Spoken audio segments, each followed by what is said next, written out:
Green energy comes from natural sources such as sunlight, wind, rain, tides, plants, algae, and geothermal heat.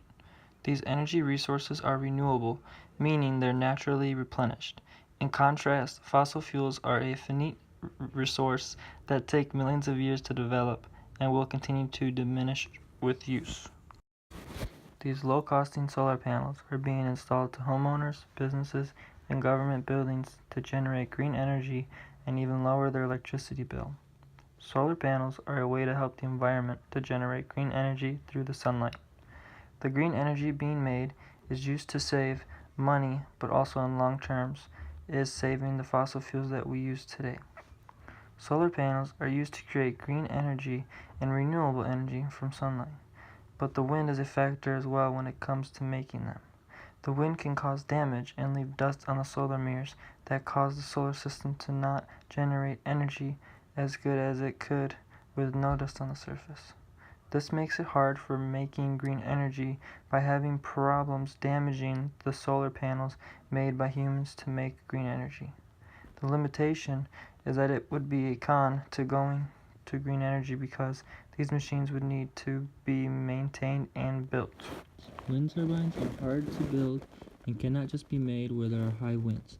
The surrounding towns and roads need to be a consideration when finding a location to build the turbines. The increase of green energy is growing, and wind energy is a good source to make renewable energy.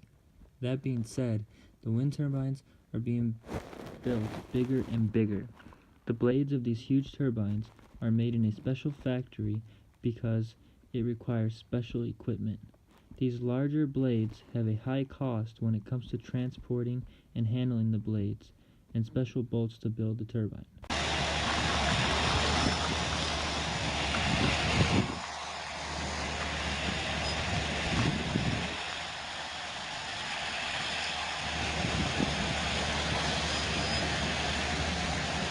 The blades need police escorts when it comes to transporting them. It takes a lot of money and planning to building the turbines. Therefore, this is a reason why we haven't switched over to just using green energy. Landfills are negatively harmful on the environment and to human health. Landfills are also man-made, and the number of landfills are increasing, and that creates landfill gas, or the greenhouse gases such as methane and carbon dioxide. These gases are harmful but can be reduced by using the landfill gas to produce energy. The heat that the landfill gases give off is used as an energy source in power plants and is used to combine heat and power. Landfills are a major cause of global warming, and turning waste into energy are projects that are being looked into to find the solution to fix these problems. However, in the future, waste could be reduced to where we don't have landfills to produce the gases we use to make green energy. Humans have acquired and burned roughly 1 trillion barrels of conventional oil to date. There's another 1 trillion available, and there's some 4 to 5 trillion, some say as much as 18 trillion barrel equivalents in other fossil fuels. Fossil fuels are considered to be coal, oil, and natural gas.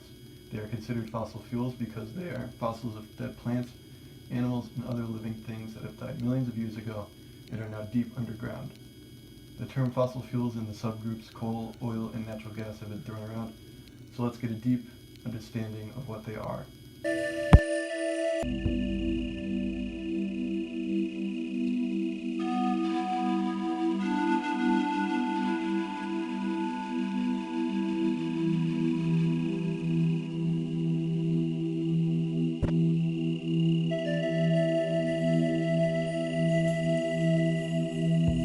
Coal is the world's most prominent and widely distributed fossil fuel at 64% compared to 19% for oil and 17% natural gas.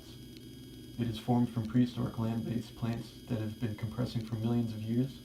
Most coal comes from surface mining, which is cheaper and easier to get only 200 feet below the surface. The formation of coal begins with dead plants from millions of years ago. Peat, being the middle ground, will form after further exposure to heat, pressure, and time. During this, multiple opportunities for minerals to enter the peat and for multiple thin layers of sediment to form. The peat eventually becomes coal with even more exposure to heat, pressure, and time. Coal is made into energy by burning it in a boiler to heat water. The water is transformed into steam that powers a turbine. The turbine then powers a generator that can be used for electricity. Next, we'll be delving into oil and natural gas. Over time, organic matter undergoes further decay from bacteria forming kerogen. Kerogen is a combination of organic matter and sediment in the earth. Kerogen from algae and plankton forms crude oil, and with additional time and temperature, it will form gas. Oil can be found by drilling deep in the Earth's crust, on land, or in the sea where offshore rigs will be used.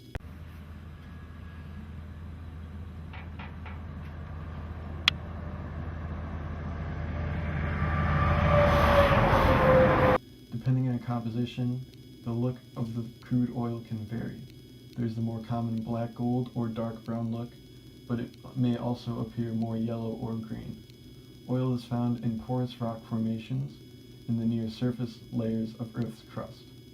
The window of depth within which oil is stable is around 7,500 and 15,000 feet. Above the oil is the natural gas, which can be harvested alone or with the oil. The oil is sent to a refinery and separated into different petroleum products such as gasoline, diesel fuel, waxes, and asphalt. Natural gas can be directed to your homes after a refining process. One of the limitations of green energy is the lack of energy storage. As soon as energy is created, it is used for the purpose of water, heat, or electricity. When it comes to blackouts and the weather, two events that happen at random times, energy storage units would be useful. It is similar to not having a refrigerator. If you buy milk, it is useless without having a place to store it when you are not using it. Sodium sulfide batteries are high in energy density and can last through thousands of charges. Once they discharge, there is irreplaceable damage and they are very expensive. Replacing the battery each time it discharges is costly and inefficient use of resources. These batteries are made in Japan, so Japan has already been using them. Other batteries were considered, however, their capacity to hold energy was not as large and they were just as expensive as the sodium sulfide batteries. In Pakistan, another way to use batteries is to integrate them into a smart grid program. Smart grid is an electrical grid which includes a variety of operational and energy measures. This idea requires an intelligent, complicated system. However, there is a lack of professionals researching this idea, so this would be something that would take a very long time to complete. Besides the use of batteries, there are other ways to store energy. Pumped storage hydroelectricity requires water to be pumped from an upper reservoir to a lower reservoir.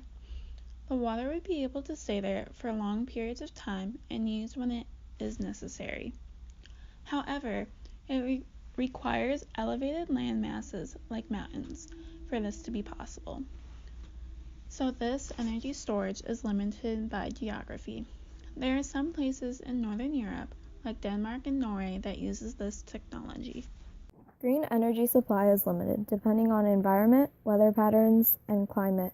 Energy prices will be highest when wind power is the lowest. Wind generators that can store energy can shift wind generation prices from low to high. Installing this technology is too expensive and would not be beneficial economic-wise. Every environment has to be evaluated scientifically based on its climate and terrain to know if green energy is possible to accomplish in that area. Not everyone is for green energy, so this would require a political vote in order for it to be implemented nationwide or even statewide, and this would be very difficult because each state and country have very different climates. We are too dependent on coal and fossil fuel, and we still are in the process of inventing new technology that is green energy friendly. While there are new technologies being invented, they are expensive to install, and it is still a developing field and has little research. We cannot control climate change or global warming. Many people would be alarmed from a sudden change and are unfamiliar with green energy, the public would need to be further educated, and if we were to convert to green energy, this means if a war struck, our country would not have any nuclear energy, while other countries will. We have not yet learned to control all the impurities that come out of fossil fuels. Global warming is a major factor and something we cannot control, so even stable environments that can adapt and produce green energy have their limitations because nature is unpredictable. The use of fossil fuel and coal is something we are still very dependent on, and it would be a very difficult transition for many people.